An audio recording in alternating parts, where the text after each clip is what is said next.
Government ఏదైతుందో plastic అనేది హానికరం ఎన్విరాన్మెంట్ అనేది ప్రతి ఒక్కరికి తెలుసు.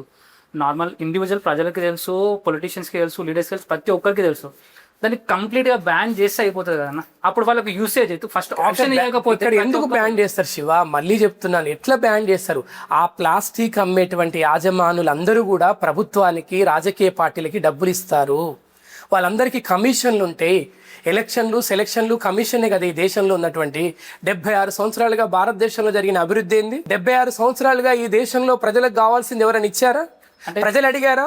ప్రజలు కూడా ప్రభుత్వం అనేది ఒక కాంట్రాక్ట్ ఏజెన్సీ లా చూస్తున్నారు, అంటే ఒక అవుట్ సోర్సింగ్ ఎంప్లాయ్మెంట్ లా చూస్తున్నారు. ప్రజలు కూడా ప్రజల చేత, ప్రజల కొరకు, ప్రజల యొక్క విధానాలు కాపాడేది ప్రజాస్వామ్యం అని చెప్పేసి మన అబ్రహం లింకన్ గారు అంటారు. కానీ ఇప్పటిదాకా ఏం జరిగింది?